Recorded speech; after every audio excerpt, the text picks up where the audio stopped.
సంక్రాంతి అంటే అటు తెలుగు సినిమా ఇండస్ట్రీకి ఇటు మూవీ లవర్స్కి పెద్ద పండగ అని చెప్పాలి. ఎందుకంటే ప్రతి సంవత్సరం 2 నుంచి 3 సినిమాలు పెద్ద సినిమాలు బరిలో ఉండేవి.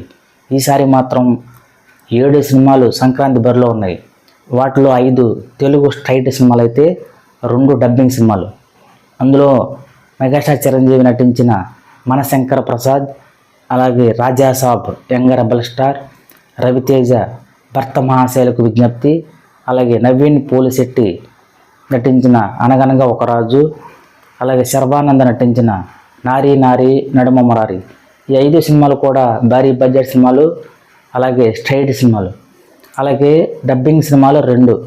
తమిళ విజయ్ దళపతి నటించిన జననాయగన్ పానిండి లెవెల్లో రిలీజ్ అవుతున్న ఈ సినిమా కూడా సంక్రాంతి బరిలో ఉంది.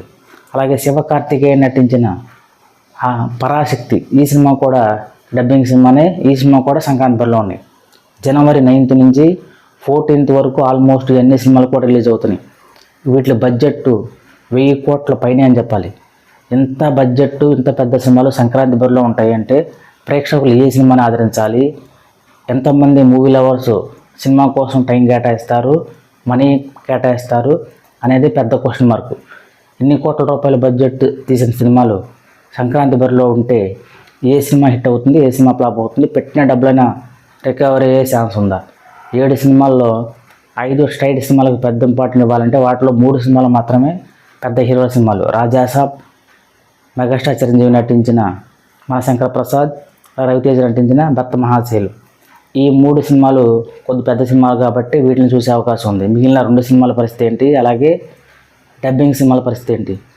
ఇన్ని కోట్ల రూపాయల బడ్జెట్తో ప్రేక్షకులను అలరించడం. టికెట్ రేట్ కూడా first Rajasaab Manashankara Prasad almost premiere షోతో 800 రూపాయలతో స్టార్ట్ అవుతుంది.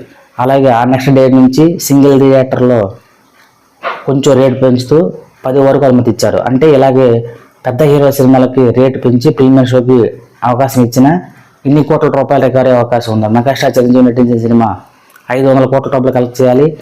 అలాగే రాజాసాబ్ పానిండిలో రిలీజ్ అవుతుంది ఈ సినిమా 1000 కోట్లు కలెక్ట్ చేయాలి. అలాగే జననాయగన్ పానిండి లెవెల్లో రిలీజ్ అవుతుంది ఈ సినిమా కూడా 1000 కోట్లు కలెక్ట్ చేయాలి.